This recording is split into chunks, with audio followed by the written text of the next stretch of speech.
Yeah, I believe we are live. And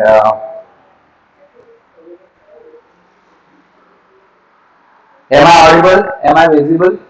Is everything clear? Please respond. Are we live? Is the audio and video clear? Please respond.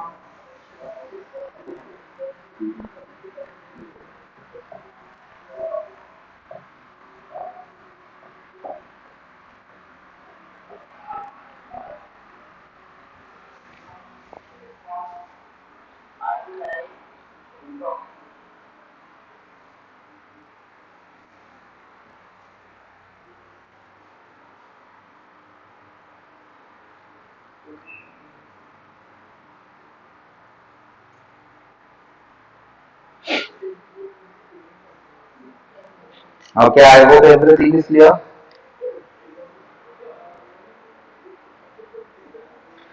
So yes, welcome to EduNation Academy once again. There is a slight change in the schedule. Actually today the ethics lecture was scheduled and it was supposed to be conducted by Praveen Garje sir. But Praveen Garje sir was stuck or is still stuck in an emergency today. So therefore he will not be able to conduct the ethics lecture. So we have just changed the schedule to polity lecture today.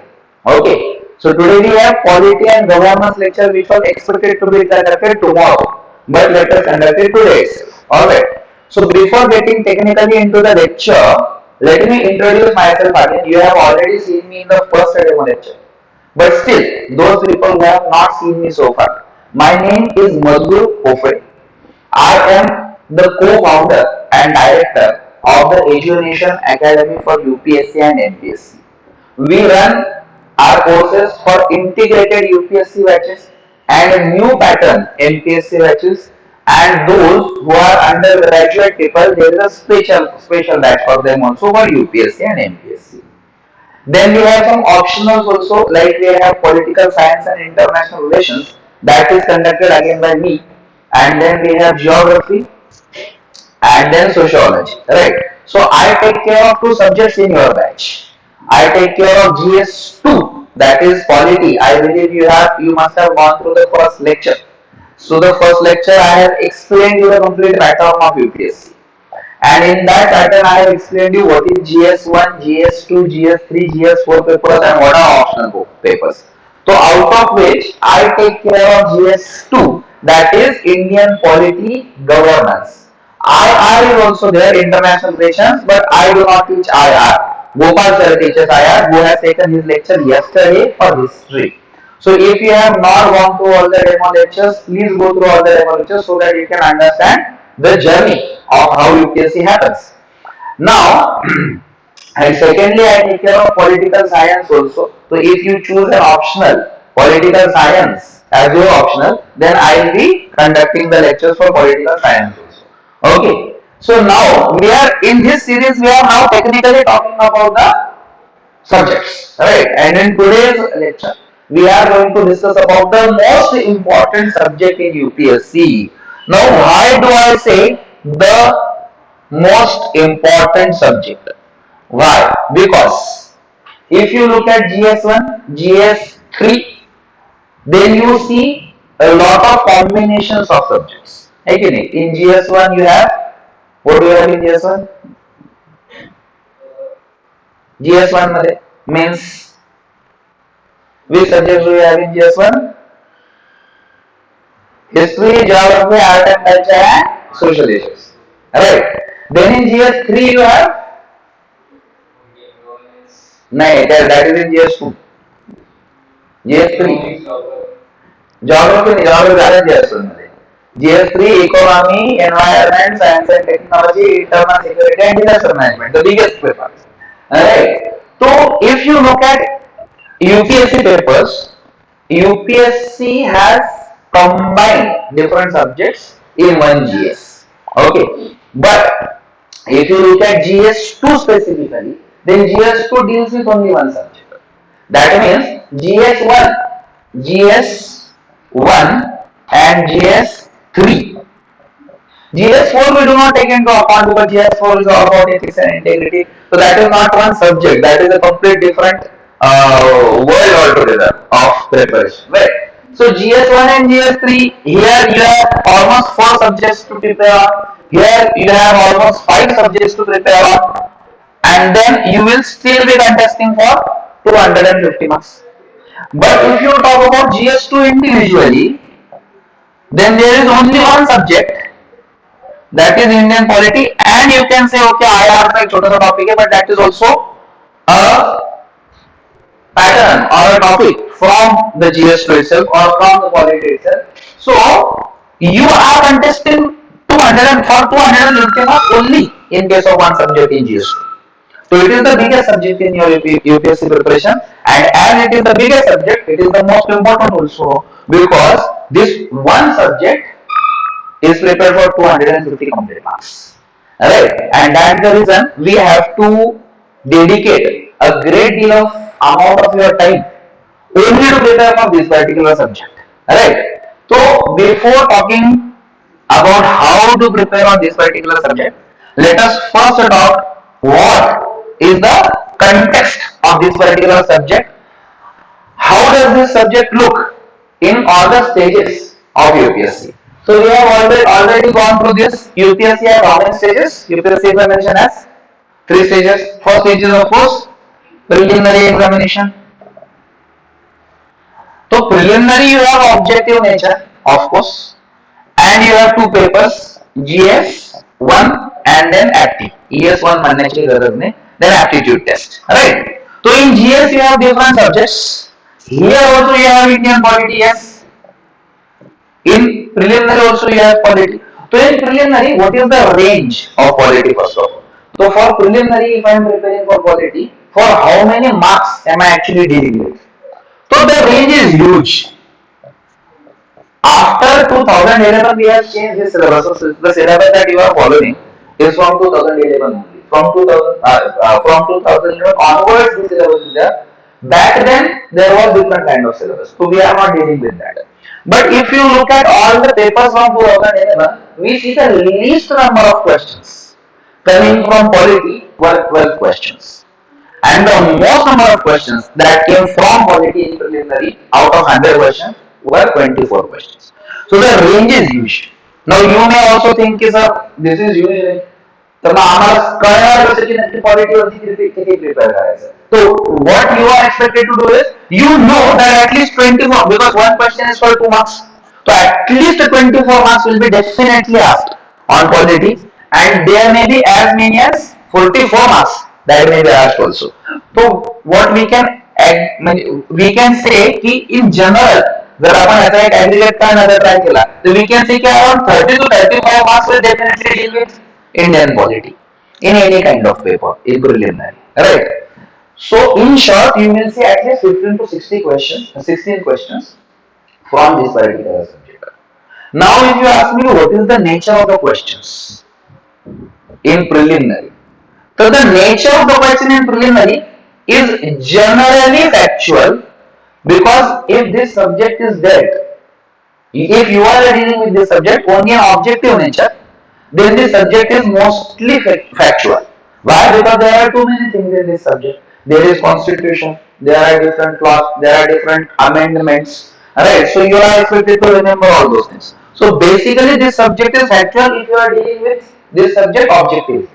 Okay, so most of the questions will be factual, but some questions are conceptual also.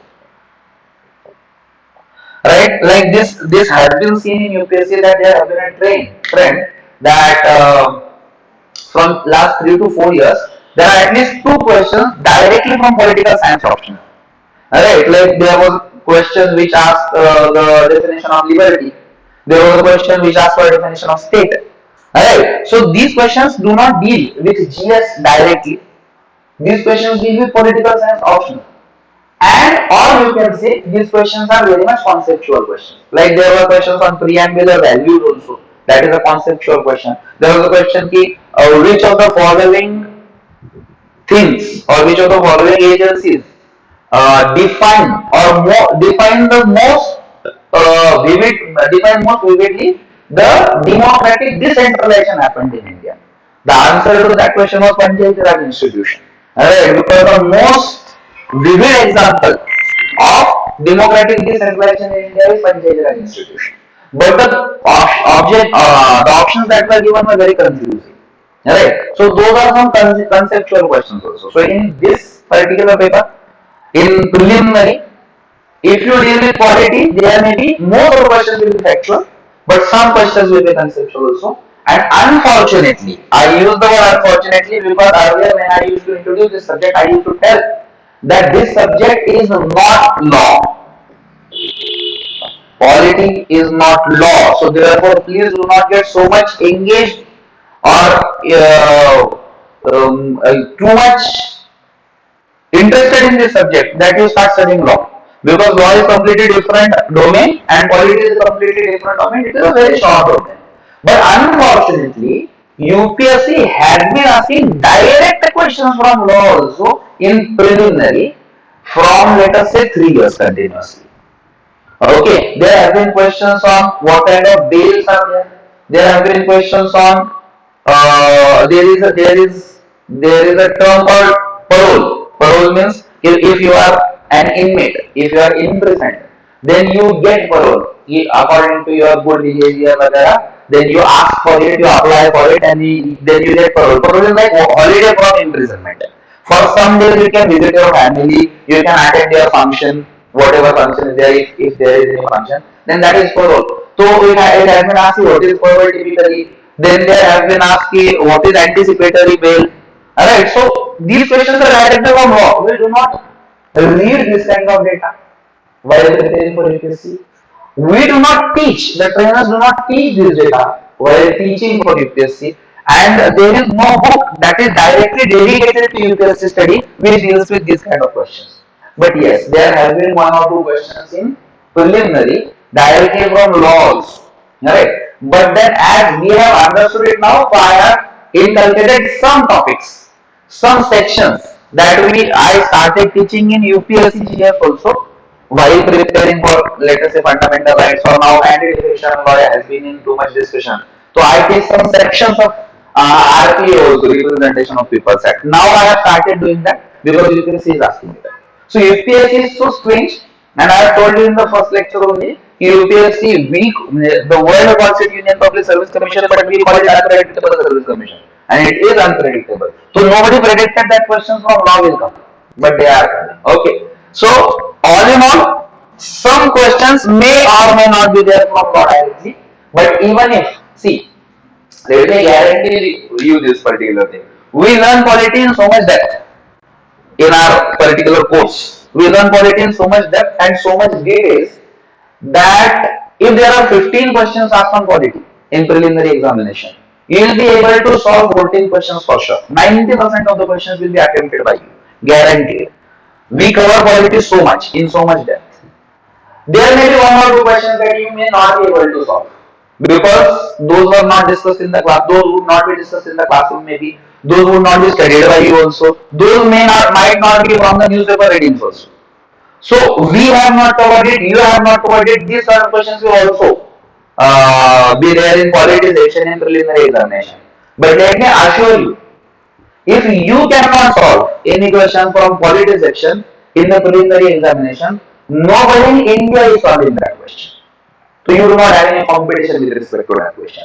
Just leave it. If you think after learning polity, if you think that you do not know that question, then rest assured that nobody knows that question. Because the depth that we cover polity in this particular classroom training program, even every subject, history, polity, geography, economics, you will not encounter a question that is not known by you. And if you still encounter it, because you will definitely, because UPSC's pattern is very strange, but then you just rest assured that nobody is solving that question. So instead of taking risk and giving wrong answer, leave that question. You will pass preliminary examination, guaranteed. Okay, तर तुम्हाला जर वाटलं की अवघड आहे तर भारतातल्या प्रत्येकासाठी तो अवघड आहे, गॅरंटेड. एवढा तर सिलेबस आपण नक्की कव्हर करतो. ओके, तर बिंदास तो सोडून द्यायचा, फक्त तो बळजबरी अटेम्प्ट नका करू, कारण मग तुम्ही निगेटिव्ह मध्ये जाणार. Okay, 1/3 negative is applicable. So preliminary मध्ये आय से always that polity is a scoring subject. Like in our academics, math was a scoring subject or grammar was a scoring subject. Like we knew कि माझं noun was a question. So we knew की मी noun वाचलेलं आहे, मला attempt करायचं की नाही करायचं. So that means when we attempted noun, we knew की आपल्याला हा 1 मार्क पडलेला आहे. तसंच मॅथ्सचं होतं की एक क्वेश्चन मार्क झालेला असेल तर मी ते अटेम्प्ट करायचं नाही तर करत नव्हतो. तो मॅथ बरोबर स्कोरिंग सब्जेक्ट मला एक्झॅक्टली माहिती असं मला किती मार्क पडणार आहे. तसं पॉलिटिक्स आहे. When you get out of the gate, प्रिलिमिनरीचा पहिला पेपर झाल्यानंतर, then you certainly know that politics एवढे क्वेश्चन 100% बरोबर आहेत आपले. Polity is actually a scoring subject in preliminary examination. If you pass preliminary examination, the most beneficial subject for you may be polity. Because questions are generally very simple, and as I told you, we cover in such depth that there is no problem at all with respect to polity in any case. Right? So therefore, polity will be very helpful for you in case of passing preliminary examination. Okay. Now let us come down to the mains examination. The most important examination for us is mains. Preliminary मध्ये काय पास झालं काय, म्हणजे एकदा पास झालं नाही झालं तर प्रश्न संपला, पण जर एकदा पास झालं की त्याचा विषय संपला, त्याचे मार्क्स तुमच्या नंतर थोडेच ते फायद्याचे आहे की नाही. But mains is actually going to decide if you become an IAS or not. Now in mains, this subject is under the name of GS2. Okay, this is the third paper. The name of the paper is GS2. Now this subject is actually Indian polity, that generally deals with Indian constitution. Then there is governance. Then there is social justice, and then there is international relations. Okay. So GS2 is every subject is for 250, every paper is for 250 marks. So this paper is also for 250 marks. Let us first of all try and understand how many marks are dedicated for certain sections. These are the sections, but this is one subject only. Okay.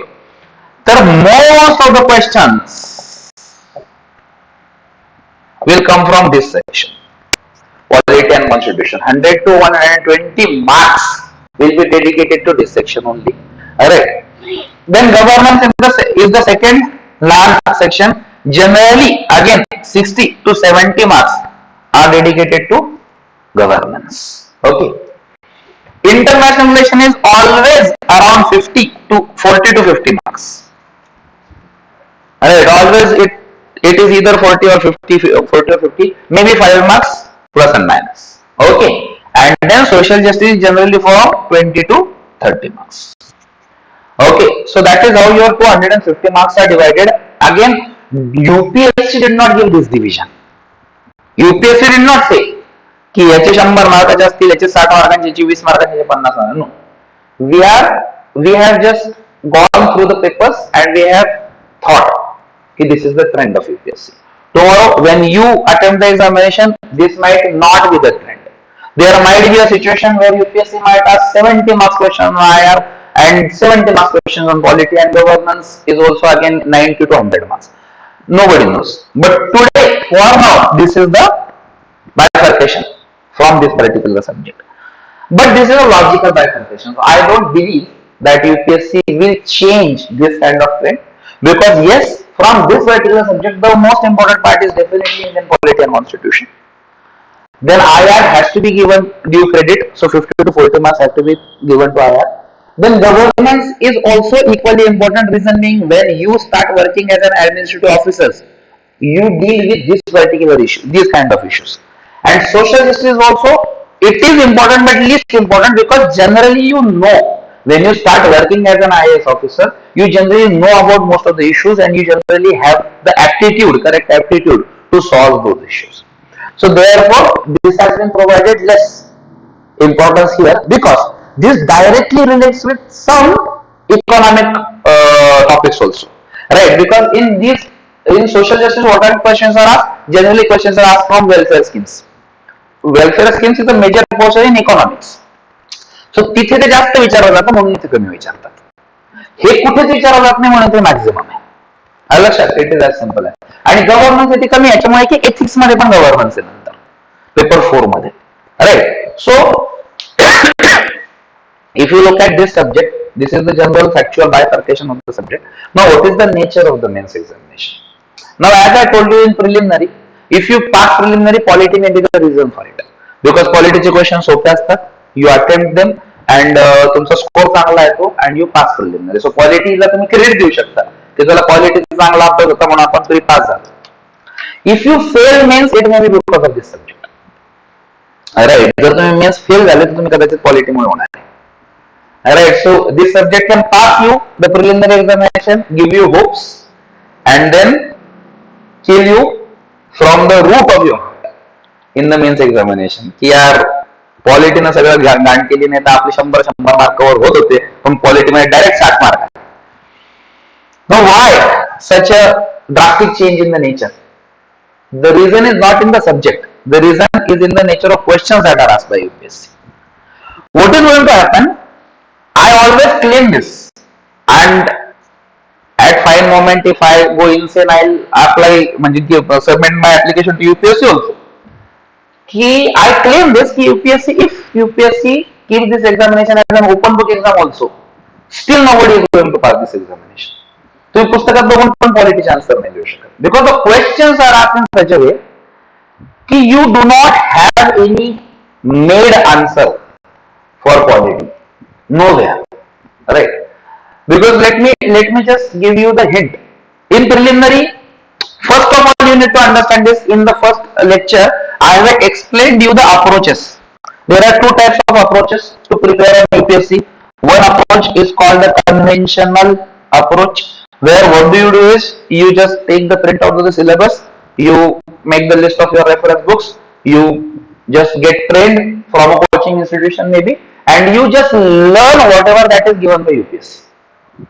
So you learn from the books, particular subject you prepare from the books, and then you read a newspaper for current affairs questions, specifically, separately. This approach does not help in today's UPSC because you do not have specific current affairs questions in UPSC. Okay? You require an integrated approach. Now, what do I mean by integrated approach? You are still going to take a printout of the syllabus. You are still going to make a list of reference books. You are still going to get trained. That is the same. But the thing, the way you study, it is completely changed now. You cannot study polity differently from M. Lakshmikant and differently from newspaper. No. You have to integrate, but you have to go from newspaper to M. Lakshmikant. Not from M. Lakshmikant to newspaper. You cannot expect UPSC to ask questions from the book, but you have to expect UPSC to ask questions from the news, current affairs. So what is going to happen with you? Like right now there are too many issues going on politically. Specifically Maharashtra, there are too many issues going on. Okay, politically there are too many issues going on. So you see a lot of topics coming, approaching you from the newspaper. You see a lot of times people are talking about anti-defection law. You hear that thing, even if you do not know what is it, but you now started hearing these things. You heard about whip. You heard about disqualification of members. You heard about election of the speaker. You heard about speaker to be elected from the majority party and speaker's election to be contested by the opposition after 19 years. Alright, it has happened after 19 years in Maharashtra that speaker's election was actually contested. Speaker's election कधीच contest होत नसतं, because it is as simple as that. Majority party म्हणजे त्यांचे maximum members आहेत. Logic आहे ना, majority party maximum members आहेत, म्हणजे त्यांनी जो ठरवला तो स्पीकर होणार आहे. It is as simple as that. But after therefore it used to be very mutual so far. की चला ठीक आहे, जे मेजॉरिटी पार्टी ज्याला नॉमिनेट करतात, ऑपोजिशन पार्टी त्याला फक्त येस म्हणायचं आणि होऊन जायचं. फॉर्मल इलेक्शन होतच नव्हतं, बिकॉज इट वॉज लॉजिक. असं नाही की ते शॉर्टकट घेत होते, बट ते लॉजिक होतं. परंतु यावेळेस क्लॅरिटी नव्हती की खरंच मेजॉरिटी पार्टीकडे किती लोक आहेत, किंवा जे स्पीकरला क्लेम करतायत त्यांच्याकडे किती लोक आहेत, आणि जे ऑपोजिशन मध्ये मे बी बसू शकतात. म्हणजे चीफ मिनिस्टरनं डेसिग्नेशन दिलेलं होतं, तो गव्हर्नमेंट गेलेली होती, परंतु ऑपोजिशन मध्ये नक्की किती आहेत हे पण आता पत्ता नव्हता. उद्धव ठाकरे पण म्हणत होते की माझ्याकडे एवढे एवढे लोक आहेत, आणि बाळासाहेब म्हणजे शिंदे पण म्हणत होते माझ्याकडे एवढे एवढे लोक, एकनाथ शिंदे. सो त्याच्यामुळे प्रॉब्लेम काय होत होता की एक्झॅक्टली दोघांकडे किती लोक समजत नव्हतं, म्हणून यांनी पण कंटेस्ट केली स्पीकर सिलेक्शन. सो त्याच्यामुळे तुम्ही स्पीकर सिलेक्शन तुम्हाला बघायला मिळाले, तुम्हाला गव्हर्नर्स रोल बघायला मिळाला. Now even if you are not interested in politics, You still had to go through all these things if you were preparing for UPSC or today NPSC also, because these are directly related to the syllabus. We have the topic called governor, we have the topic called speaker, we have the topic called legislative procedure in the parliament or state legislature, we have the topic called anti-defection law, that is 10th schedule of Indian constitution, we have the topic called representation of people's act and disqualification of members. So we have all these topics in the syllabus. Even if you are not preparing for UPSC, you still prepare for UPSC in these days, right? So what you are expected to do? What is an integrated approach? No, UPSC will not ask you whose government was there in Maharashtra and who then came to power. Alright, what was his name? Which color shirt he was wearing at that time? Alright, how many words he spoke in oath? ते नाही फालतू पण UPSC करणार. पण UPSC हे तुम्हाला विचारणार की what is the governor's role in case of hung assembly? याला म्हणतात hung assembly. So what is the governor's role in case of hung assembly? आता हा पण तर स्टेट फॉरवर्ड क्वेश्चन आहे थोडाफार, म्हणून तो प्रिलिमिनरीत येऊ शकतो. But in the mains examination, what will be asked to you? In the mains examination, it may be asked to you that after introduction of anti-defection law by Rajiv Gandhi government, it has been thought that it will bring more stability to the otherwise unstable coalition forms of governments in India. But after 20 years we have used it, we see that anti-defection law actually causes more instability than bringing stability. Analyze. आता याचा problem काय आहे? तुमच्याकडे मी पुस्तक जरी दिलं तरी तुम्ही याचं उत्तर पुस्तकात बघून नाही देऊ शकत, कारण अनालिसिस नाही केलं. पुस्तकात काय दिलं? What is anti defection law, what are the conditions to disqualify the members, who has passed it, what was the date, that's it. संपलं पुस्तकातला डेटा. पुस्तकात हे थोडे सांगितलं की जेव्हापासून अँटी-डिफेक्शन लॉ आला तेव्हापासून गव्हर्नमेंट स्टेबल राहिले की इनस्टेबल राहिले. बरं, युपीएससी स्टेट करत आहे की याच्यामुळे स्टेबिलिटीच्या ऐवजी इनस्टेबिलिटी होऊ लागली. बरं, त्यात हे ओपन एंडेड क्वेश्चन आहे, म्हणजे you can write the answer by both the angles. You can have the angle की yes it is bringing more instability than stability and right down your answer. Or you may say no, the statement is wrong. It is bringing stability more than instability. There may be some issues, but it is a stable law. It brings stability. And then write down your answer. So basically, बुद्धाचा हाय की ते yes or no पासून सुरुवात करा. पहिले तुम्हाला stand यावं लागणार आहे की स्टेबिलिटी येते की इनस्टेबिलिटी येते, आणि नंतर तुमचं उत्तर समोरच्या लिहून द्यायचं. बरं, आता त्यात मोठा प्रॉब्लेम काय? It has been always asked by a lot of people. Those fail in mains examination consecutively 2 or 3 times.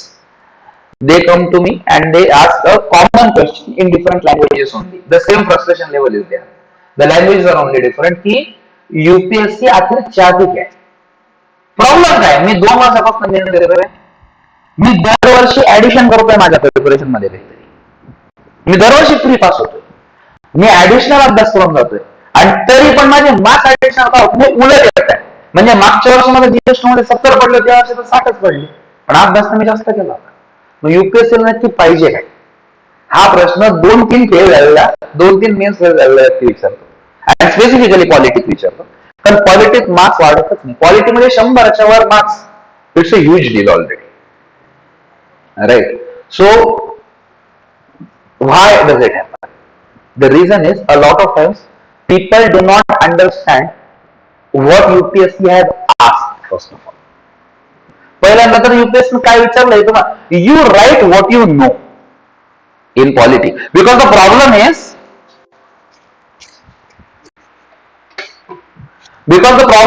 this particular subject is so wide that when you learn current affairs also you learn this subject, because most of the current affairs are also directly related with polity. Current affair मध्ये तरी काय असतं? ते economy किंवा polity, अर्धा भाग technology, एखादा cyclone विकला जातं जिओग्राफी, बाकी आहेच काय? एन्व्हायरमेंट किंवा geography. Other most of the current affairs are directly related with polity और इंटरनॅशनल रिलेशन. सो त्याच्यामुळे you have huge data with respect to this. You do not get less marks because you have less data in this subject. You get lesser marks because of less data in history और geography, की माझा अभ्यास करून पडला, माझ्याकडे information कमी, म्हणून history किंवा जिओग्राफी तुमच्या मार्क्स नसतात. पॉलिटिक्स तसं नाही. पॉलिटिक्स कमी मार्क्स याच्यामुळे तुमच्याकडे इन्फॉर्मेशन जास्त आहे. and you don't know how to write now. So what happens is you try to show off whatever you know, and in that attempt to flaunt your knowledge, which is otherwise not required, तर तुमच्या 150 शब्दांच्या लिमिटमध्ये 100 शब्द तुम्ही त्या flaunting मध्ये संपवले आणि उरलेल्या 50 शब्दात काय कंटेंट दिला मग तुम्ही काहीच नाही. आणि UPSC moderator, you can say he has the heart made of rocks maybe. He does not care कि यार पोरांना 100-150 शब्द लिहिले. That happens in Babasaheb Ambedkar मराठवाड्याच्या शिकवणार की पोरांना एवढे 150 शब्द लिहिले तर नाही काही 2-5 मार्क देऊन टाकू. He may give you 0 marks also.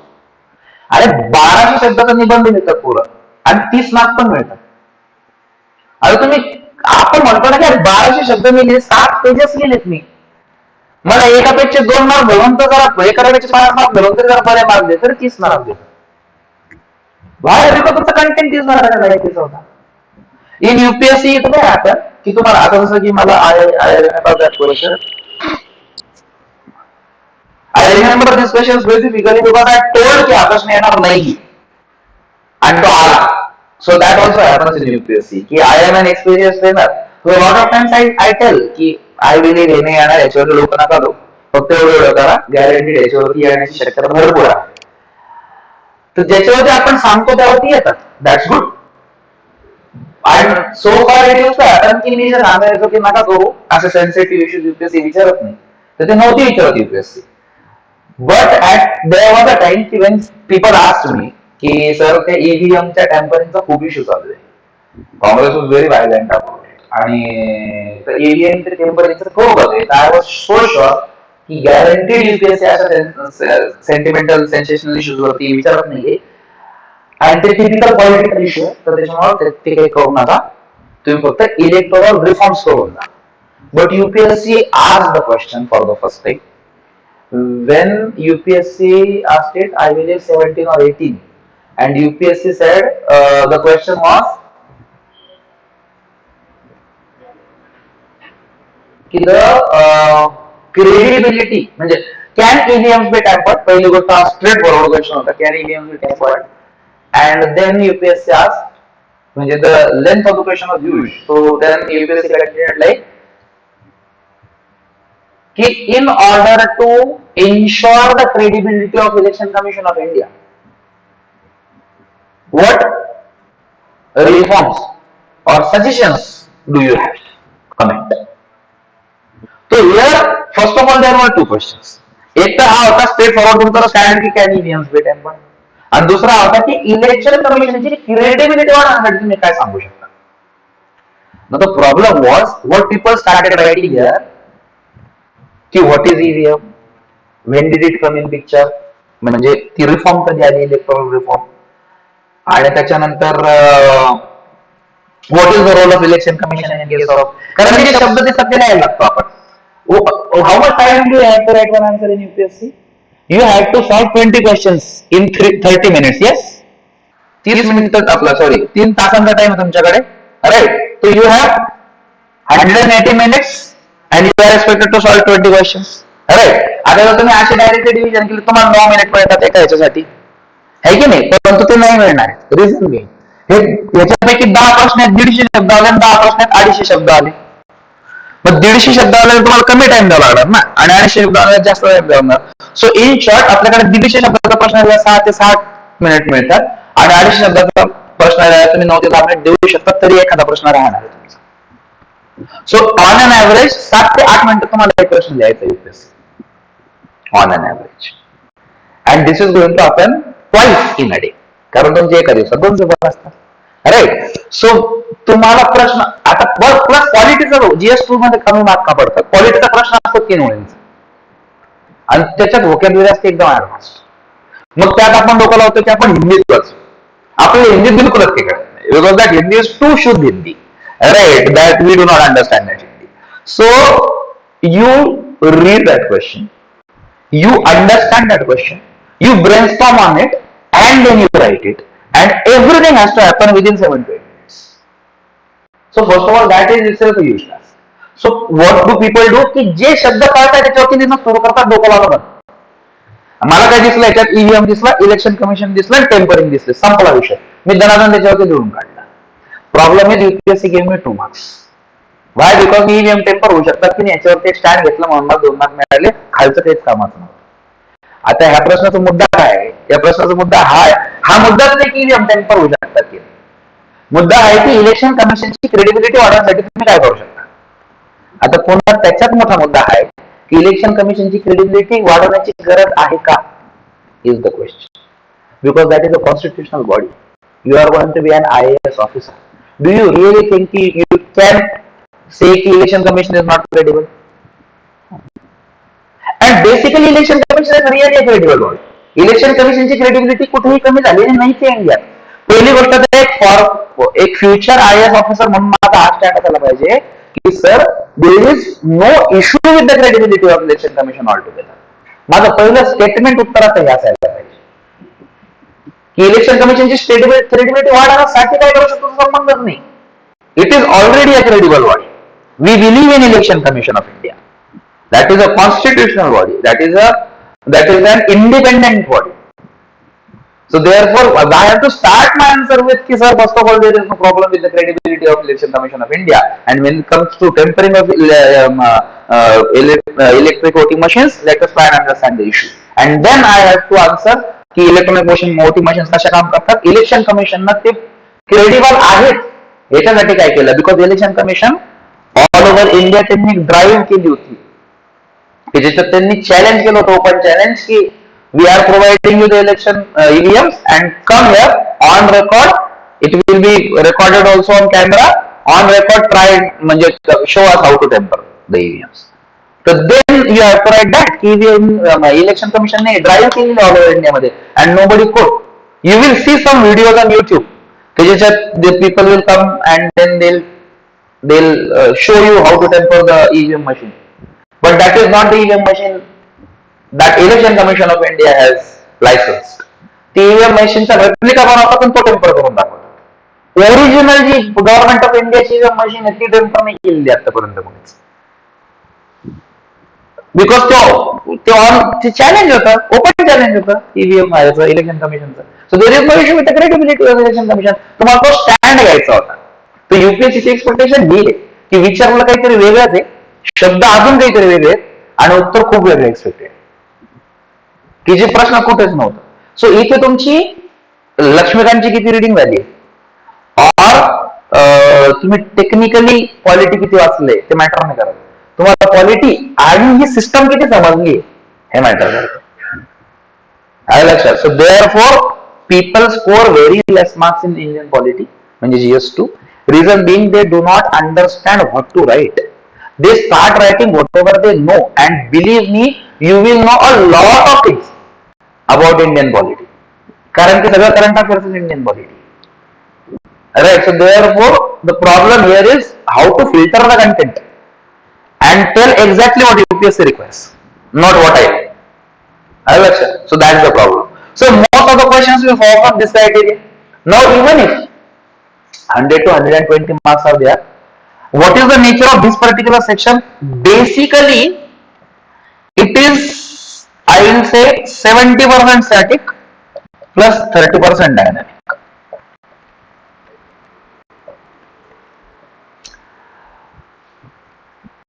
100% static तर काहीच नाही येणार GS2 मध्ये. UPSC will never ask you की enumerate all the fundamental rights in part 3 of Indian Constitution. असा प्रश्न 10वीला असतो फक्त, UPSC नसतो. Okay, so UPSC will not look, even if it is constitution is a static document. But still, UPSC will not ask you only a static question. It will definitely join some current data with it, and then will form a broad question and will ask you analysis type or opinion type question. Like UPSC will not ask you what role judiciary plays in Indian government. UPSC will take particular judgment of Supreme Court. Let us say a recent judgment on the OBC reservations in local governments. The UPSC will take that judgment and then will ask you a broad question about the role of the Supreme or judiciary and with respect to reservation system in India. असा काहीतरी broad question आहे. म्हणजे ज्याच्यामध्ये तुमचा ज्युडिशरीचा पण chapter आला, ज्याच्यामध्ये fundamental rights मधला रिझर्वेशनचा पण चॅप्टर आला आणि प्लस तुमचं ओपिनियन पण आला. So it is an integrated question. So those kind of questions will be asked on this particular part. Okay, but this particular part will help you the most. So we are going to prepare, we are going to smartly manipulate the syllabus of UPSC. And when I say smartly manipulate, what do I mean? This is a cheat code. Okay, I may teach you, because I am bored of teaching polity for a long time now. I may teach you ethics also in the next batch, and polity will be always somebody else. I don't know, but not decided so far. But if I am an ethics trainer tomorrow, so this is unethical to say that I am telling you a cheat code. But I am not telling you a cheat code like that cheating wala cheat code. I am telling you a smart thing to do. Always remember, UPSC is asking a question for 1750, right? 1750 marks. Okay? But it is not possible that anybody in India covers the complete syllabus for 1750 marks. Is it possible? Is it possible to cover 100% syllabus of UPSC? No. So first of all, we have to know where we stand. Let me tell you a practical thing. You are not learning UPSC for being wise. You are not learning UPSC for attempting or cracking any net or set examination and joining some lecturership somewhere else. You are not preparing for UPSC for being intelligent also. I want you to prepare UPSC for being an IAS officer. That is it. And these two are very different things. Now, that does not mean IAS officer is not an intelligent man. But an intelligent man is not always an IAS officer. I want you to be focused here. Prepare for UPSC only to be an IAS officer. That's it. It's a mechanical process. There are certain things that have to be done. There are certain things that have to be avoided. And the most important thing that has to be avoided while preparing in UPSC is to fall in love with any subject. You cannot. Because once you fall in love with any subject, you try to prepare on that subject in so much depth. Because UPSC has huge depth. UPSC will open so big a doors for you that you will think की नाही मी एवढं केलंच पाहिजे, नाही तर मला mark नाही पडणार. आणि तुम्ही एखाद्या सब्जेक्ट मध्ये फारच डीप करणार जास्त. एखाद्याला जिओग्राफी खूप आवडून जाते, एखाद्याला पॉलिटी खूप आवडून जाते, एखाद्याला हिस्ट्री खूप आवडून जाते, आणि मग ते करत बसता येते. आपल्याला ते नाही करायचं. आपल्याला प्रत्येक सब्जेक्ट मध्ये किती मार्क्स द्यायचे. In the first lecture also I have told you the strategy. मला तुमच्या जीएस मध्ये, प्रत्येक जीएस मध्ये मला तुमचे 100+ मार्क्स पाहिजे. बस, that's it. Because I am really standing here teaching you, I really do not care if you come all India rank 1 or not. I am happy if you come all India rank 1. I care if you pass this examination or not. Even if you are all India rank 100 and become an IAS officer, I am as happy. मला काहीच फरक नाही पडत. मला तुम्हाला all India rank पण नाही आणायचं, मला काही प्रॉब्लेम नाही. मला तुम्ही फक्त IAS झाले पाहिजे. कारण ऑल इंडिया रँक पण IAS होणार आहे, 100 पण IAS होणार आहे. असं नाही की 1 वाल्याला काहीतरी एकदम भारी भेटणार आहे, IASच्या वरती त्याला सोन्याचे कपडे घालायला मिळणार. नो. 100 वाला पण तेच काम करणार आहे, 1 वाला पण तोच काम करणार आहे. आणि हाईट म्हणजे कोणाला माहित नसतं की मी आहे ऑल इंडिया रँक 1 येणार आहे. कोणीच ऑल इंडिया रँक 1 येण्यासाठी तयारी नाही करत युपीएससी. प्रत्येक जण फक्त पास होण्यासाठी तयारी करतोय. हाईट म्हणजे I tell you, the person who becomes all India rank 1 does not even know the first day before the exam, first day before the result, कि if he is going to pass out. इतकी unpredictable exam. जो 1 येतोय त्यालाही माहित असतं, त्याला वाटत असतं की फेल होतो की काय यावेळेस. आणि पुढच्या दुसऱ्या दिवशी त्याला कळतं काय आपण ऑल इंडिया रँक 1. सो काही कोणाला काही गॅरंटी नाही. So we are going to prepare just to crack this examination. I do not want you to be constitutional expert after learning this subject. I do not want you to be historian after learning history. I just want you to attempt the paper in such a way that you get 100+ marks and pass this exam. And त्याच्यानंतर मग तुम्हाला काय करायचं ते करा. त्याच्यानंतर you go, if you like polity or history or geography or any other subject too much, then government तुम्हाला scholarship वरती हार्वर्डला पाठवतो एखाद्या सब्जेक्ट मध्ये मास्टर्स करण्यासाठी. तर तुम्हाला जर एखादा सब्जेक्ट फार आवडला तर नंतर हवा का, आताच नाही. आता आपल्याला कामापुरता करायचंय. So you have to manipulate every paper because we cannot finish 250 marks. आपण तेवढा सिलेबस संपवत नसतो, संपूच शकत नसतो, पॉसिबल नाहीये ते. I claim this, I guarantee this. तो मला मॅनिप्युलेट काय करायचं, मला हे करायचंय की प्रत्येक सब्जेक्टचे काहीतरी वीक पॉइंट्स आहेत. प्रत्येक पेपरचे, आणि प्रत्येक पेपरचे काहीतरी स्ट्रॉंग पॉइंट्स, बट ते इंडिव्हिज्युअली चेंज होतात.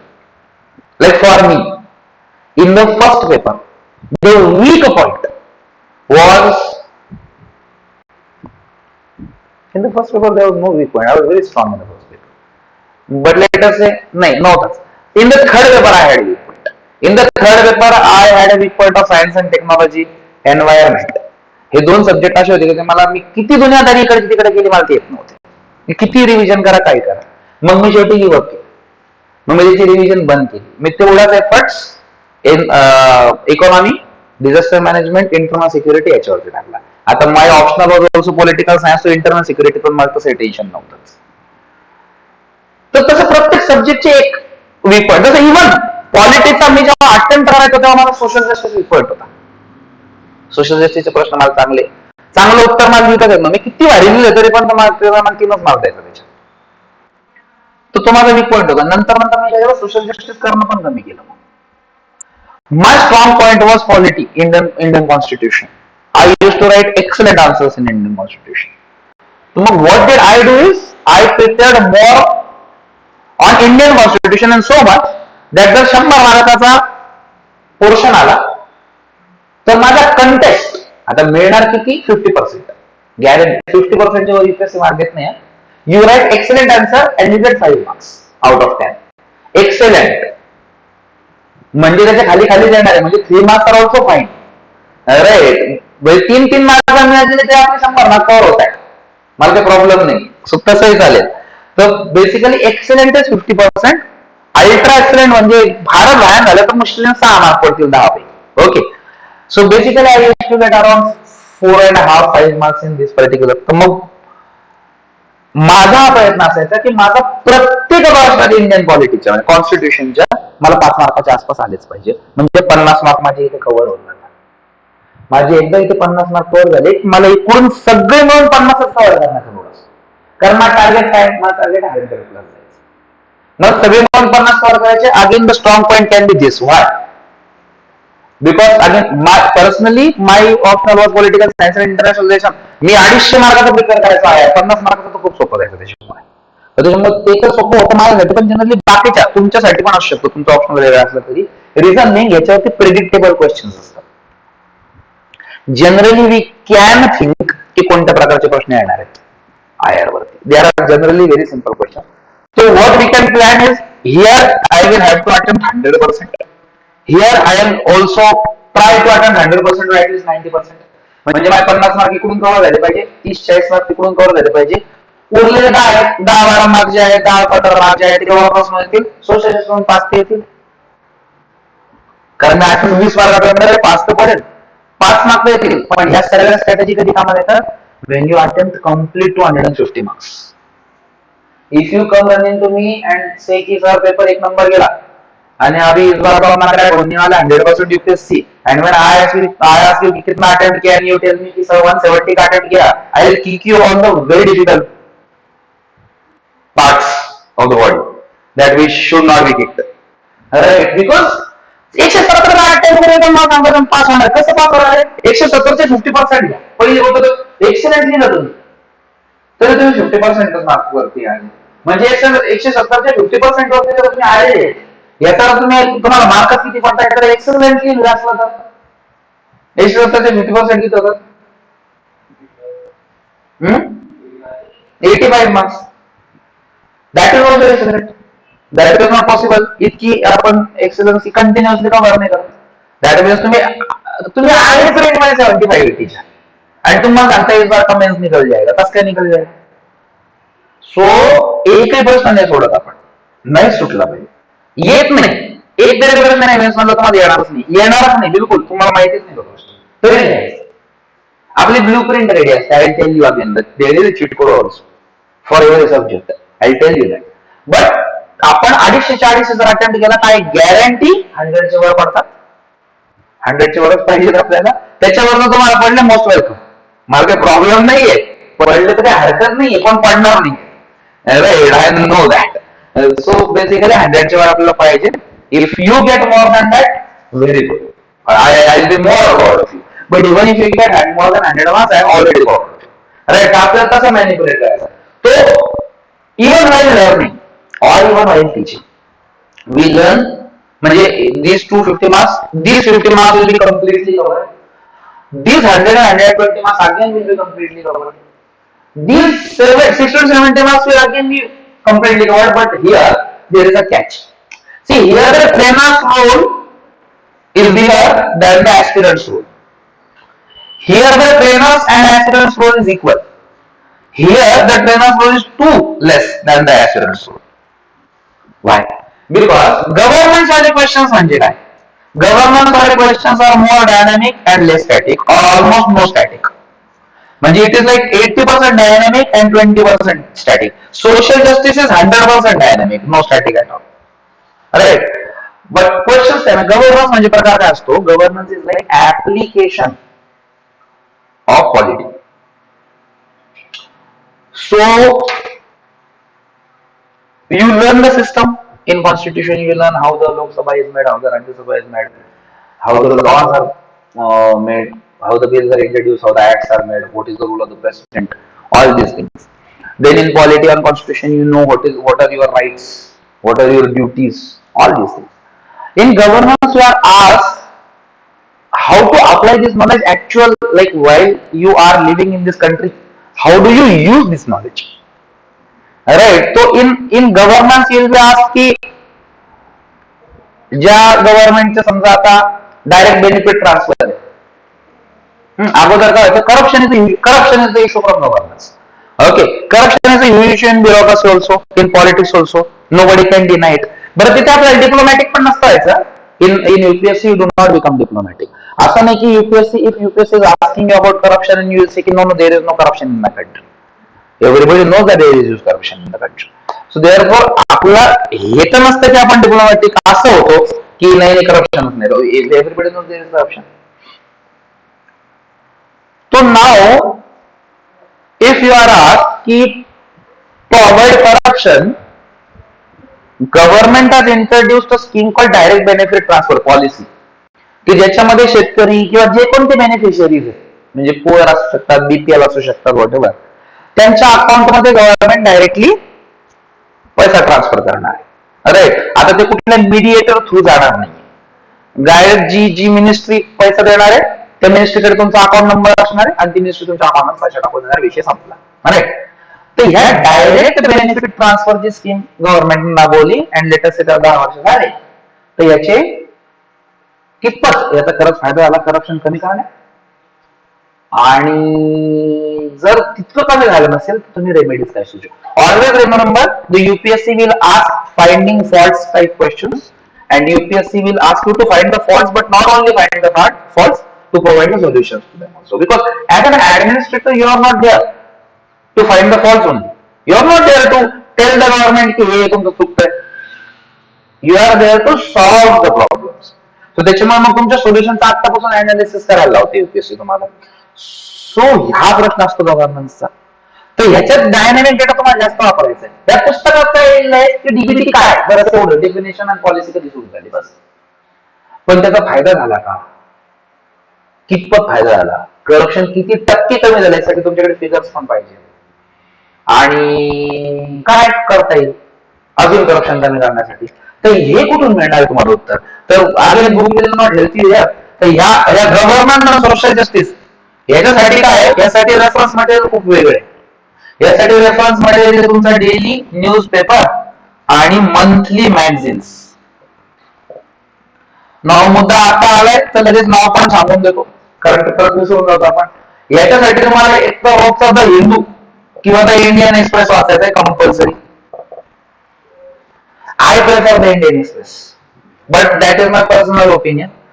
Tomorrow if you come down to UPSC political science optional, then I force you to read Indian Express only, because Indian Express, in my opinion, is a very neutral report. So there is everything in Indian Express. Alright, you get positive, you get praising arguments for the government also, and you get criticism on the government also in India, and that is what we require. We require to know what is good that is being done by the government and what is bad that is being done by the government. If particular paper or editor only speaks negatively, then what happens is your approach is negative all the time, and that negative approach will not fetch you good marks in UPSC. Because see, if you always try to criticize the system, then why do you want to enter the system, which is such bad? If you think the system is so bad, then why are you entering it? Right? So there has to be some good in the system also. You have to know it.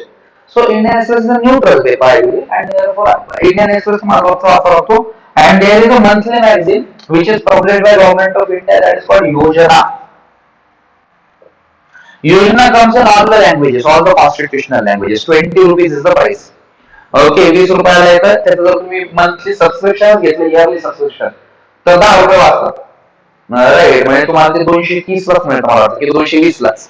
Right, so ते आय तुम्ही त्याचं yearly सबस्क्रिप्शनच घ्या, सरळ सरळ एकच योजना विकत घ्या किंवा एका वेबसाईट वरती गेले तरी सबस्क्राईब करता येतं ते. राईट, सो योजना दर महिन्याला तुम्हाला वाचावं लागेल, बिकॉज योजनामध्ये अनालिसिस ज्या ज्या स्कीम्स आहेत, ज्या ज्या पॉलिसीज, ज्याला 10 वर्ष झाले, 5 वर्ष झाले, 20 वर्ष झाले, 15 वर्ष झाले, त्यांचा मग डिटेल डेटा आहे सगळा. जसं समजा आता right to education, right to education came in picture in 2008. So 2008 पासून 2018 ला 10 वर्ष कंप्लीट झाले. तर त्याच्यानंतर योजनाचा इश्यू आला होता, त्याच्यामध्ये अर्धा इश्यू पूर्ण राईट टू एज्युकेशन मध्ये होता, की राईट टू एज्युकेशन कितपत चांगला आहे, कितपत वाईट आहे, अजून काय काय रिक्वायरमेंट्स आहेत, हे सगळं. So Yojana helps a lot. If you read Yojana on monthly basis, guaranteed याच्यापैकी 50% पोर्शन तर फक्त योजनांना कव्हर झाला तुमचा. जेवढे ते येणार ना त्यापैकी 50% योजना कव्हर झाला, गॅरंटीड. बट इयर लॉंग तुम्हाला करावं लागेल कंपल्सरी. इयर लॉंग पण नाही, actually 1.5 years before the examination. Because let us consider you are attempting your mains examination next year September or October. That means you have to read योजना from this June. जो झालं already, तर त्याचा काहीतरी उपयोग आहे. ओके, सो government side social justice काय? Social justice मध्ये येणार तुमच्या self help group. Self help group is a portion from social justice. Majorly women self help group, because most of the women is not financially included. Financial inclusion महिलांचं कमी होतं, and that's the reason they were not being empowered economically at least. So what happened is, see, महिलांना छोटं मोठं स्वतःचं काहीतरी काम सुरू करायचं, and they require it as a 20,000 capital. And it's a very small capital, but bank would still not give it, because एक तर त्यांचं अकाउंट नसणार कुठे. अकाउंट जर असलंच तरी पण ते क्रेडिट नसणार, तर त्याच्यामध्ये 20,000 रुपये कसं देणार नाही, तर बँक कोणीच नसणार, नॅशनलाइज असली. तो what is government do? Government side की चला सेल्फ हेल्प ग्रुप तयार करा. तुम्ही महिन्याचे 100 रुपये काढू शकता, मग 20 महिन्यांचा 100, 20 महिन्यांचा 40 महिन्यांचा असा एक सेल्फ हेल्प ग्रुप तयार करा. तिच्यात प्रत्येक जण आपल्याला 100 रुपये दर महिन्यात इन्व्हेस्ट टाकेल फक्त, आणि त्याची मेंटेनन्स जबाबदारी दिली एसबीआय. एसबीआय किंवा कुठली तुमची नॅशनलाइज बँक, त्यांना ते कंपल्सरी असतात त्या अकाउंट उघडणं 0 बॅलन्स वरती त्या महिलांचे, जर तुमचा सेल्फ हेल्प ग्रुप असेल. आणि मग त्यात तुम्ही काय करताय, तुम्ही तुमचेच पैसे रेज करताय. बरं, त्यातून तुमचं कुणी लोन बुडवणार, म्हणजे त्या पैशाचा फायदा कोणाचा? 20 महिला 100 रुपये जर महिना टाकू लागल्या, तर तुमचं कॅपिटल तयार होऊ लागलं तेवढं. एका वर्षात तुमच्याकडे 40-50 हजाराचं 20-25 हजार कॅपिटल तयार होते एका वर्षाच्या टाइम मध्ये. आणि त्याच 20 महिन्यांपैकी कोणतरी ते मग लोन घेऊ शकतात. आता ह्याच्यातून बुडवण्याचं धारणं एखादा नाहीये. का? कारण की 20 महिला जेव्हा एकत्र येऊन काम करतात, त्याच्या एका एरियातल्या एकमेकांना ओळखणार आहेत, गॅरंटीड. तर तुमचं लोन कोण पुढे जाणार? बँक तुमच्या घरी नाही येऊ शकत, कारण बँकेला नाही तुम्ही कोण काय, पण तुम्ही 20 जण एकमेकाला ओळखताय ना. तो तुमच्यासाठी रनिंग कॅपिटल तयार झालं, आणि ते 1%, 2% इंटरेस्ट त्या एकमेकांना देतात. तो जे 2% एक्स्ट्रा रुपये त्यांच्याकडे वापरतात, त्यांच्याच कामासाठी वापरतात. आज अमूल हे जगातलं सगळ्यात मोठं एक्झाम्पल आहे. सेल्फ हेल्प ग्रुप तयार झालेली कंपनी, ती पण women self help group. Lijjat papad किती मोठी आहे, पण ती पण सेल्फ हेल्प ग्रुप तयार झालेली कंपनी. महिलांनी एकत्र येऊन असा पैसा जमा करून तयार केली कंपनी. पण अमूल तर जगातलं सगळ्यात मोठा उद्योगांपैकी उद्योग झाला सेल्फ हेल्प ग्रुप म्हणून तयार झालेला आहे, कोऑपरेशन मधलं सगळं. राईट, सो ते सोशल जस्टिस. तर सोशल जस्टिस मध्ये तुम्हाला अशा गोष्टी विचारतात की जे सोसायटी मधले डिप्रेस सेक्शन, डिप्रेस सेक्शन आपण कोणाकोण म्हणतो? Women, SC ST, children and minorities. These are 4 depress sections in the society. मग त्या डिप्रेस सेक्शन ऑफ द सोसायटीसाठी ज्या वेलफेअर स्कीम्स आहेत गव्हर्नमेंटच्या बॉडीज असतात, जसं there is a special body called national commission for minorities, national commission for schedule caste and schedule tribes, national commission for women, यांच्यावरती दरवर्षी एक तरी प्रश्न असतो 10 मार्कांचा किंवा 15 मार्कांचा. राईट. सो हे प्रश्न आहेत तुमच्या social justice again very easy question but completely dynamic question, पुस्तकातून तुम्हाला काही नाही मिळत. Right. So all these questions fall from this particular category of paper. Alright, so हा एकच पेपर आहे, हा एकच सब्जेक्ट आहे, and these huge type of different questions come in this particular paper. So if you want to score good marks in this paper, you have to manipulate the study of the paper and preparation of the paper. Constitution मध्ये तुमचे 100-120 mark येत आहे, maximum portion आहे, तो maximum preparation आपल्याला कॉन्स्टिट्यूशनचं करायचं. Minimum portion social जस्टिसचा आपण preparation पण मिनिमम असणार. So while teaching also, if let us consider I take 70 lectures in this due 1 year course, if I take 70 lectures of polity 2 hours चे, म्हणजे 140 तास जर मी polity घेत असलो, त्यापैकी maximum lectures will be dedicated to polity and constitution, then governance, and minimum lectures will be dealing with social justice. आता इथे मी जे relation सांगितलं ते पण रिलेशन समजून घ्या, so that you also understand your role. First of all, you have taken decision to prepare for UPSC. There only we expect you to be matured enough. Because if you are not matured enough, then you would not take decision of preparing for UPSC. So here you have to understand a thing, a difference between learning. We have been taught learning in a very different way. Academics मध्ये कसं आहे, you take admission in the school or college. And then you join any coaching, private coaching, and then you attend that coaching religiously. College school तुम्ही attend केलं नाही केलं फरक नाही पडत, coaching आपण religiously attend करतो, आणि we expect that whatever we learn in coaching will be reflected in the exam, will be asked in the exam, and then we'll go through. Right? ह्या पद्धतीने आपण ते exam crack करू. असंच आहे आणि बरोबर पण होतं आतापर्यंत की कोचिंग मध्ये तुम्ही जे शिकता ते एक्झाम मध्ये विचारलं जातं आणि ठीकठाक तुम्ही काम करता. त्यामुळे कोचिंग मध्ये फार सिरियस पण नसतात. जे कोचिंग मध्ये जेवढा नोट्स दिलेले असतात तेवढे तुम्ही प्रिपेअर करतात, त्याच्यावरती व्हॅल्यू ऍडिशन वगैरे तुम्ही हे करत नाही. तर दोन्ही गोष्टींमुळे एक तर अकॅडमिक सिस्टम तशी चुकीची चालू आहे म्हणून पण, आणि दुसरं आपण त्या इमेजवर पण असतो, 11वी-12वी आपल्याला थोडी इन्कम पण नसते. But here now you preparing for UPSC वायली. UPSC has given a syllabus, but UPSC also does not claim की क्वेश्चन सिलेबस मध्ये येणार आहे. That syllabus is just a guiding light for you. तो सिलेबस का तुमच्या म्हणजे आपल्याला बोर्ड सिलेबस प्रकार नाही, त्याच्या बाहेर काही येणार नाही. दुसरं, UPSC did not provide in list of reference books की कुठल्या तरी पुस्तकातून अभ्यास करा म्हणजे तुम्हाला आम्ही प्रश्न विचारतो. नो. सो त्याच्यामुळे here you will join a coaching class, but still the question will not reflect from the training that you have gone through. Reason being, we are also following the same syllabus that has been given by UPSC. And therefore, we also try to provide everything that we can, but that is always limited to human capabilities. एका particular लिमिटवर कोणी तुम्हाला काही देऊ पण शकत नाही, तुम्ही काही घेऊ पण शकत नाही. सो त्याच्यामुळे here your role matters more. और हिअर आय ऑलवेज से की trainer and aspirant go hand in hand here. I teach because I know a certain more things than you. That's the only difference between me. Here I am not a typical sir and you are not a typical student. The reason being, there is no difference between you and me except some experience in UPSC. That's it. बाकी तुमच्या माझ्या knowledge मध्ये difference फक्त याच्यामुळे की मी मागच्या 7 वर्षांपासून हे करतो आणि आता सुरू करताय.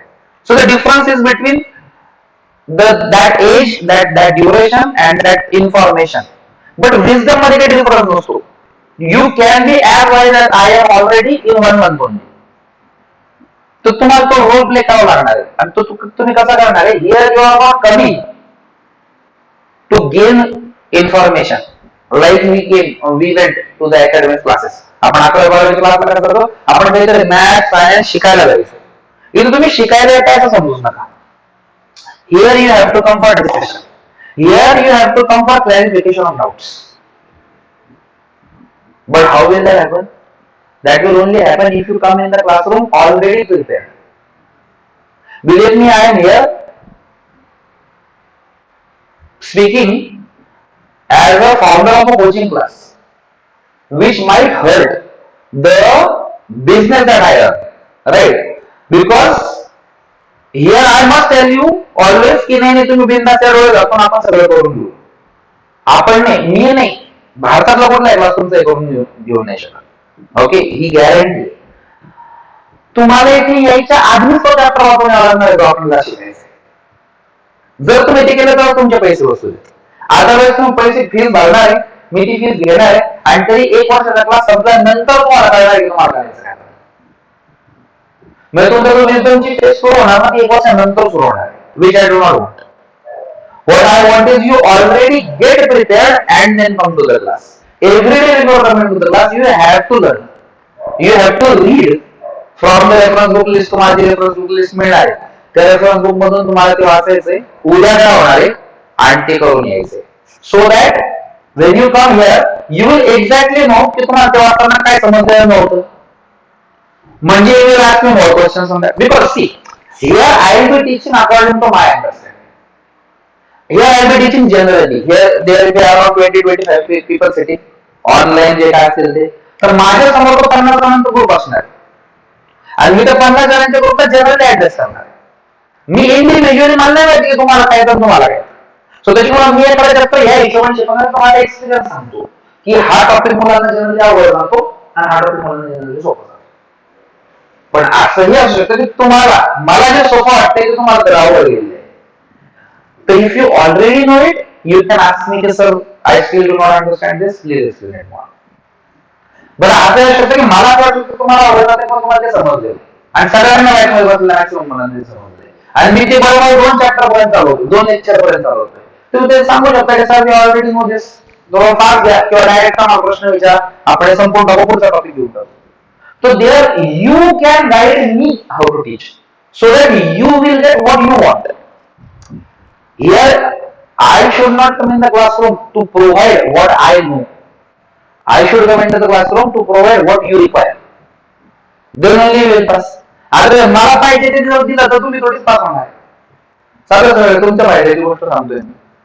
अरे बरं, दुसरं नुकसान हे पण की प्रिपेअर्ड ऍस्पिरंट जेव्हा क्लासमध्ये येऊन बसतात तेव्हा ट्रेनरला टेन्शन असतं. Because if I am less prepared then माझं पितळ तो उघडं पडणार आहे की I am not as knowledgeable. But I guarantee तुमची जेवढी हिंमत असेल तेवढं तुम्ही प्रिपेअर करून या. माझी जेवढी हिंमत असेल तेवढं मी शिकवतो. बघू कोण जिंकतंय. No problem at all. There will be lot of questions that I may not know. I guarantee this also. I do not guarantee that I will answer every question that you will ask in the classroom immediately. But I guarantee that I will answer every question that you will ask you on the next day. Maybe 90% question तर लगेच होतील. But काय असू शकतं, nobody knows. This is UPSC. You might read something that is not relevant आणि त्याच्यामध्ये तुम्ही विचारणार मला नाही माहिती पण मी उद्या सांगेल ना, गॅरंटेड. मीच नाही म्हणजे I am talking about everything. So here you are expected to come prepared. No problem. आम्हाला तेच इश्यू नाही. तुम्ही प्रिपेअर होऊन या. दुसरा, उलटा प्रिपेअर न होता क्लास जॉईन करणं माझा आणि कोणताच नाही. बिकॉज तुम सी I am teaching for more than 7 years UPSC and I am generally teaching for more than 11 years. The teaching is I can teach like I told you कि मला science येत नाही. But you give me 15 minutes and I can teach you any chapter of the science background. Teacher तुम्ही हे म्हणणार की यार येतं का? Because that is not about knowledge anymore. That is about skill now. If I teach you something, you will think that you have understood that. This is also bad into tell you की नाही ना तसं नको. तुम्हाला मी हे सांगायला पाहिजे teacher की नाही मी शिकवतो आणि तुम्हाला समजेल. मी तुम्हाला स्पष्ट सांगतो तुम्हाला असं वाटेल की तुम्हाला समजतंय just because a trainer skill. पण तुम्हाला ते समजलं नसणार आहे. Just because I can or any other trainer can explain them, तुम्हाला कसं वाटणार तुम्ही घ्यायचं वाचणार नंतर तर उलट केलं तर वाटणार की अरे मला काही समजलं नव्हतं. तुम्ही इथे तर हो हो करणार समजलं काय असतं एनी क्वेश्चन नसतं. घरी जाऊन वाचणार मग म्हणणार की अरे आय हॅव डबल क्वेश्चन्स. मग त्याच्यानंतर पण तुम्हाला विचारलं काही प्रॉब्लेम नाही. No problem at all. But then you also might be embarrassed की यार सरांनी काल 17 विचारलं होतं ते प्रश्न आहे का नाही विचारला आणि आता आपण ते कालचं विचारतो आणि ते कालचं पण नाही विचारतोय तुम्ही 1 महिना पहिले विचारत असता कारण मी हे प्रत्येक बॅचला सांगतो की प्रिपेअर करून तुम्ही नाही येत हे प्रत्येक बॅचचा एक्सपिरियन्स आहे आणि त्याच्यानंतर मग सेम होतं की माझा सिलेबस 1 वर्षात संपणार आहे बिकॉज आय हॅव बॅटर पण तुमचा सिलेबस 8व्या महिन्यात सुरू होतो कारण तुम्ही त्या फेज मध्ये येतच नाही युपीएससी पटकन इथे खूप घाई आहे सगळी घाई तुम्हाला एकाच वर्षात जीएस ऑप्शनल दोन्ही प्रिपेअर करायचे तुम्हाला 1750 मार्कांचे प्रिपरेशन करायचे फक्त 1 वर्ष हे असं संपत नाही जितकं तुम्ही घेत असाल तर त्याच्यामुळे बिलीव्ह मी ट्रेनर शिकवतोय म्हणून मला समजते असं नसतं तुम्हाला जर समजते तर खरंच समजतं जर तुम्ही प्रिपेअर करून आले otherwise secondly writing practice is extremely important तो even if those people who think there are lot of people who come to me की सर आय सेल्फ प्रिपेअर मला कोचिंग नाही लावायची बट जर मला गायडन्सची गरज पडली तुम्ही करा I always say yes no problem त्यात काही वादच नाही बट हिअर कारण काय युट्यूब वरती खूप मटेरियल आहे जसं आता आपण पण एडियामध्ये युट्यूब वरती टाकलं आता याच्यात सुद्धा इतका कंटेंट आहे की तो ऑलरेडी अगोदर पेड लेक्चर मध्ये सांगितलं ट्रेनरकडनं पण आपण टाकून देतो ना फुकट अरे युट्यूब वरती हे लेक्चर अवेलेबल आहे असेच भरपूर सब्जेक्टचे पण लेक्चर अवेलेबल आहे खूप ट्रेनर्स नाही टाकले सो पीपल थिंक की युट्यूब वरचे लेक्चर करून घेऊ टेलिग्राम वरती पायरेटेड खूप मिळतात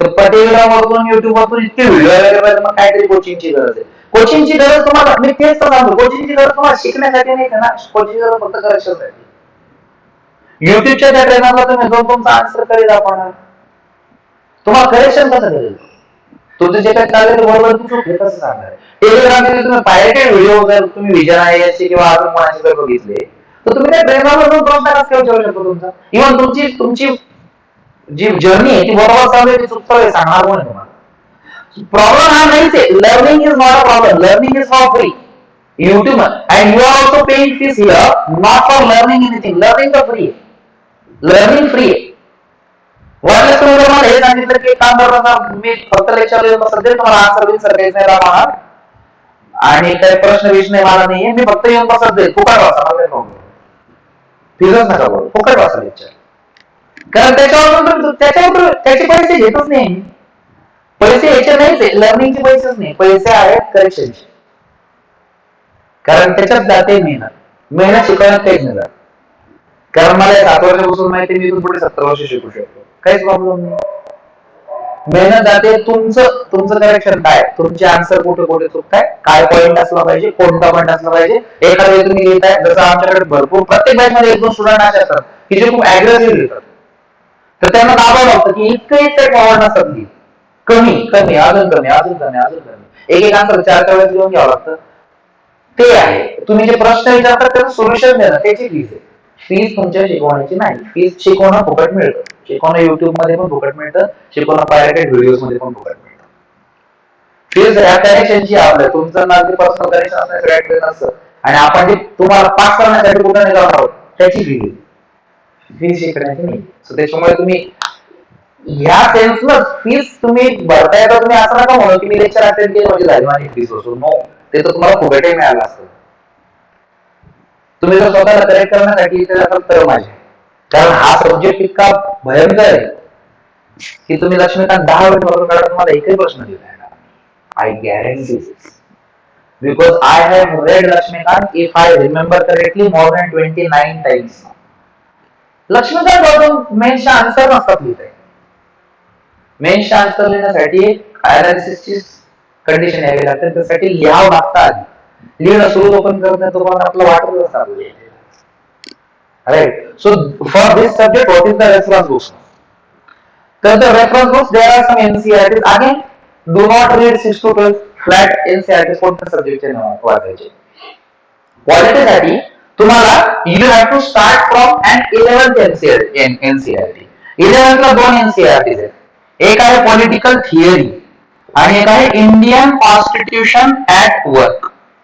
political theory you are going to read only if you choose political science or public administration as your option जर फॉर सायन्स तुमचा ऑप्शन नसला तर पॉलिटिकल थिअरी नाही वाचली तरी चालेल, नो प्रॉब्लेम ॲट ऑल. तुम्ही फक्त इंडियन कॉन्स्टिट्यूशन अँड वर्क वाचायचे 11वीचं. You start from 11 and 12th एक पुस्तक तुम्हाला वाचायचं डेमोक्रेटिक पॉलिटिक्स. ओके, एनसीईआरटी पॉलिटिक्ससाठी 2 इनफ. 10th तुम्ही वाचलं तरी काही हरकत नाही मला, पण नाही वाचलं तरी प्रॉब्लेम. ओके, सो एनसीईआरटी फक्त 2 वाचायचे. हे झाला एनसीईआरटीचा सोर्स. आणि बिलीव्ह मी, युट्यूब वरती अजून कुठल्या टॉपर मध्ये दुसरे पुस्तक एनसीईआरटी सांगितलं तर त्याला नका वाचू, ते त्याच्या कामाला आहे, परंतु काही गरज नाहीये, डुप्लिकेशन ऑफ एफर्ट होत आहे. राईट, तर उगीच त्या टाइमपास करू नका. एवढे एनसीईआरटी तुम्हाला येणं असेल. त्याच्यानंतर जे रेफरन्स बुक्स आहेत, सेकंड सोर्स. तर रेफरन्स बुक मधला पहिला मोस्ट इम्पॉर्टंट सोर्स आहे तुमचा Indian polity by M Laxmikanth. Right, आता रिसेंट एडिशन जी आहे ती 6th एडिशन आलेली आहे, तर त्याच्यामुळे तुम्ही जर आत्ताच विकत घेणार असेल तर 6th एडिशन विकत घेऊन टाका. अदरवाइज 7th कधी येणार आहे, I also typically do not know, but even application ऑफचा नंबर असं तुम्ही कॉल करून विचारू पण शकता टेबल. राईट, जर एकदम रिसेंटली येत असेल तर 7th घ्या, नाही तर मग 6th घेतली तरी चालेल. माझ्या हिशोबाने तर 4th घेतली तरी चालते, पण ठीक आहे, आता रिसेंट आहे तर रिसेंट घेऊन टाका. तर एम लक्ष्मीकांत कंपल्सरी आहे, एम लक्ष्मीकांत लागणार आहे तुम्हाला. त्याच्यानंतर एक पुस्तक असतं ज्याला आपण म्हणतो again Indian constitution. Indian constitution हे मागायचं handbook by PM Bakshi. Okay, मागताना 100% हँडबुक मागा, नाही तर ते खूप मोठं पुस्तक आहे. This is actually for lawyers, this is not for us, परंतु याचा आपल्याला यूज होतो. हे आपण कायम तयारी करतो. जेव्हा तुम्ही माझ्या लेक्चरला येता, प्रिअम्बल संपल्यानंतर तुम्हाला कंटिन्युअसली PM बक्षी कॅरी करावं लागतं. रिझनिंग पॉलिटी 2 प्रकारे शिकवता येते. एक पॉलिटी अशी शिकवता येते की मी तुम्हाला एक आर्टिकल नंबर सांगतो, जनरली त्याच्यात काय आहे त्याचं एक्सप्लेनेशन सांगतो, कॉन्स्टिट्यूशन. आणि एक असं असतं की मी तुम्हाला आर्टिकल नंबर सांगतो, PM बक्षीमधून त्याचा ओरिजिनल टेक्स्ट वाचायला देतो आणि मग त्याच्यानंतर ते एक्सप्लेन करतो. I believe second type of training is more important, कारण की तुम्हाला जोपर्यंत आर्टिकलचा रिअल सब्जेक्ट मॅटर कळत नाही तोपर्यंत तुम्हाला त्याचा यूज काय आहे, त्याचं ऍप्लिकेशन काय, त्याचा विजडम काय ते समजत नाही. सो त्याच्यामुळे मी ओरिजिनल कॉन्स्टिट्यूशनचा आर्टिकल वाचल्याशिवाय पॉलिटी शिकवत नाही. So that the reason you have to carry this book also for Indian polity. PM बक्षीचं हँडबुक घ्यायचं, छोटंसं असतं ते. राईट, त्याच्यानंतर याच्या पलीकडे आता याच्यातनं तुमचा ना प्री आणि मेन्सचं 10% होऊन जातं. बाकी टिपिकली मेन्ससाठी दुसरं कुठलंही पुस्तक मार्केटमध्ये अवेलेबल नाही. म्हणजे गव्हर्नन्स साठी there is again a book, Indian म्हणजे गव्हर्नन्स इन इंडिया नावाचं एक लक्ष्मीकांतच आहे, useless book. Okay, please do not buy it, wastage of money. पगार ऑप्शनल वाल्यांच्या कामाचं पुस्तक आहे, बाकी कोणाच्याच कामाचं ते पुस्तक नाही. तर त्याच्यामुळे गव्हर्नन्स इन इंडिया वगैरे घेत बसायचं नाही. गव्हर्नन्स साठी टिपिकली कुठलंही पुस्तक नसतं. मेन्सच्या म्हणजे प्रत्येक चॅप्टरचा मेन्सचा डेटा आणि गव्हर्नन्स आणि सोशल जस्टिस डेटा हा तुम्हाला क्लासरूम मध्ये मी तुम्हाला प्रोव्हाइड करेन. तुम्ही त्यासाठी कुठलंही मटेरियल विकत घ्यायचं नाही मार्केटमध्ये, काही गरजच नाही. तो इतका फुल अँड फायनल डेटा असेल की त्याच्या पलीकडे तुम्हाला काहीच करण्याची गरज नाही राहणार आहे. ओके, कुठलंही पुस्तक नको त्यासाठी आपल्याला. त्यानंतर अजून एक थर्ड टाइप ऑफ मटेरियल असेल, that is newspaper. As I told you already, Indian express, the Indian express. आणि दुसरं असेल मॅगझिन.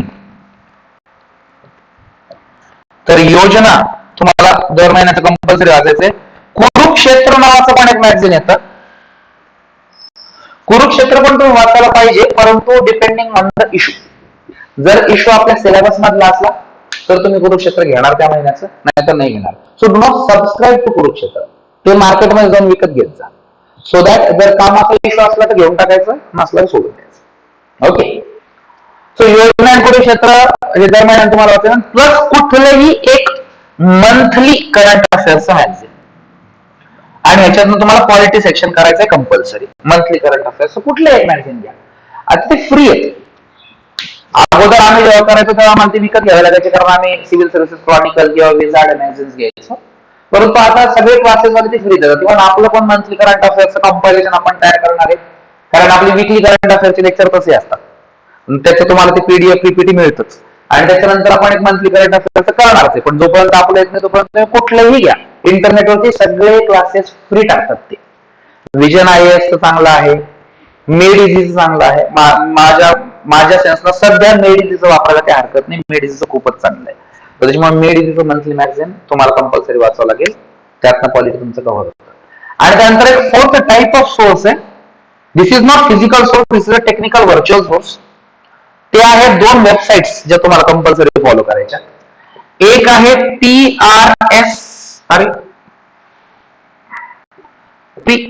PRS इंडिया नावाची. नाही, PRS इंडिया नाही, PRS ब्लॉग आहे. PRS blog. Okay. PRS blog नावाची एक वेबसाईट आहे. याच्यावरती एक स्पेसिफिक सेक्शन आहे, त्या म्हणतात बिल ट्रॅक. हे आपल्याला वापरायचं असतं, बिल ट्रॅक. ओके.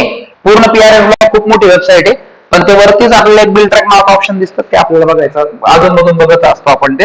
आणि दुसरं आहे PIB, प्रेस इन्फॉर्मेशन ब्युरोची वेबसाईट. या 2 वेबसाईट आपण कंपल्सरी फॉलो करत असतो.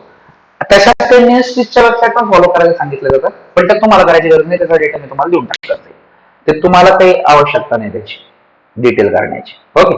तर भरपूर, म्हणजे जसं की आपण HRD मिनिस्ट्रीची वेबसाईट पण फॉलो करत असतो, कारण की त्या स्किल्स वगैरे सगळ्या HRD मिनिस्ट्रीवरती येतात. पण ते तुम्हाला करण्याची गरज नाही, ते क्लासकडनं तुम्हाला मिळून जाईल तो डेटा. तेवढी मेहनत घ्यायची काही आवश्यकता नाहीये. तर हे सगळं रेफरन्स वापरून आणि रायटिंग प्रॅक्टिस कंटिन्यू करून तुम्हाला करायचं असतं पॉलिटीचा किंवा GS2 चा अभ्यास. Okay. So that you will get more than 100 marks. एवढं सगळं करून आपल्याला 100च्या वरच पडणार आहे. असं नाही की आपल्याला 250 पैकी 230 मार्क्स पडणार. That is not possible. Right. तर हे सगळं करून आपण 100च्या वर मार्क्स घेण्याची अपेक्षा करत असतो. Okay. So yes. So basically, as I told you, you people offline were not present. Ki today actually the scheduled lecture was ethics.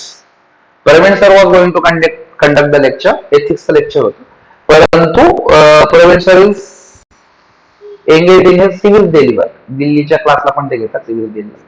ते सध्या त्याच्यात खूप जास्त बिझी आहेत, तर त्याच्यामुळे ते आज अवेलेबल झाले नाही. So therefore I conduct this lecture, but he is not available whole week also. So त्याच्यामुळे उद्या त्यांचं लेक्चर नाहीये. So therefore we are finishing the demo lectures today. Right? Demo lectures आजच संपतात. And we are going to start with the batch from Monday onwards. Monday पासून तुमची batch आता सुरू होणार आहे. So from this day to Sunday you have time to go through completely this. त्याच्यानंतर you have 2 tasks to do. Number 1, on your WhatsApp group the sheet of syllabus and reference books will be provided. तर ती सिलेबसची sheet मारून घ्यायची तुम्हाला print, आणि syllabus भरपूर detail वाचून काढायचा, पूर्णची पूर्ण अख्खी sheet. Second task is you have to buy, if you have plan to start preparing for UPSC, you have to buy 2 books as soon as you can. First book is previous year's questions preliminary चे,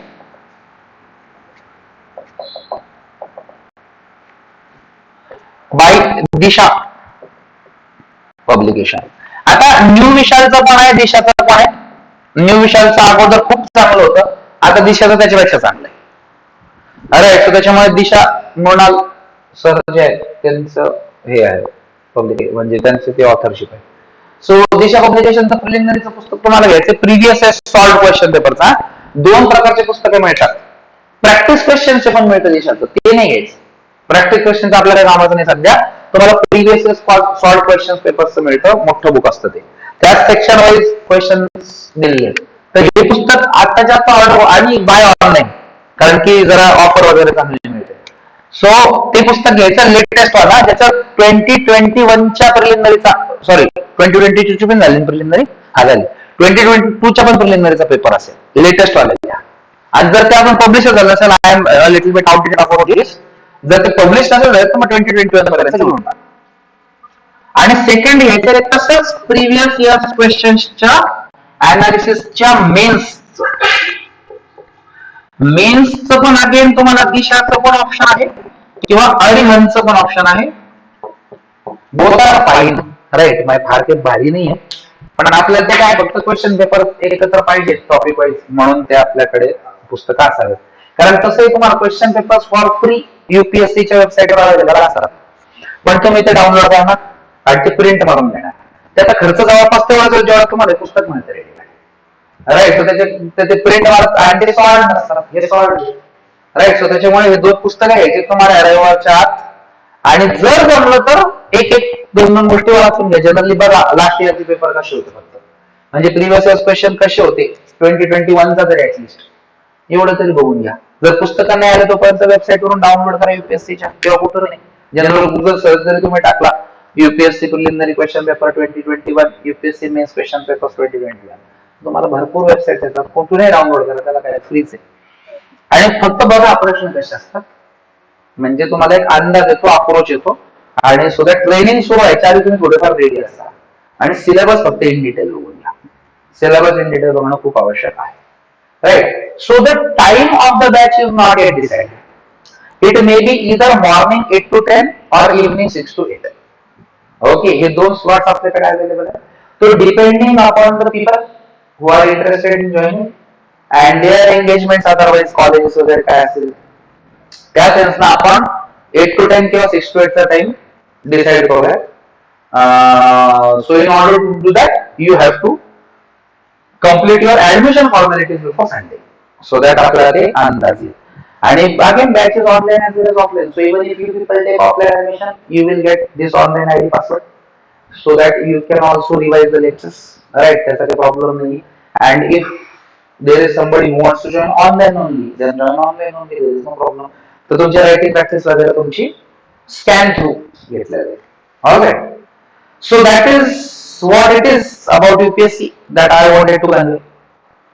So think in detail. And one more task is there. Tell your parents in detail. Reason being here you require two supports. Somewhat monetary support also, because you have to join the coaching and material. या सगळ्या गोष्टी तर थोडाफार पैसा पण लागतो.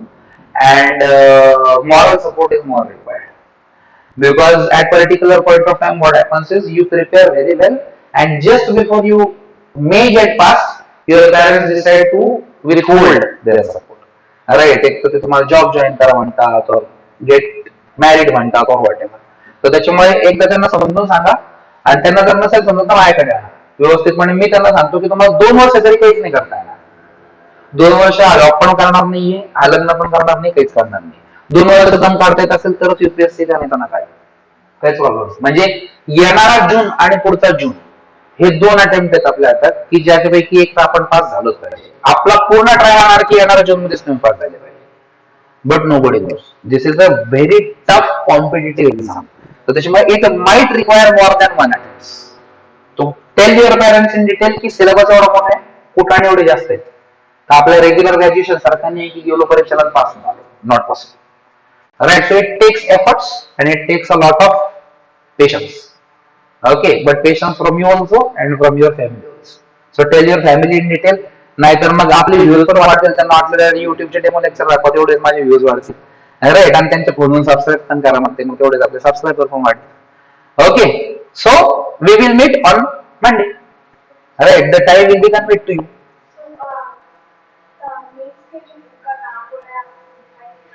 या दिशा या फिर अरिहंत परम दिशा. ओके.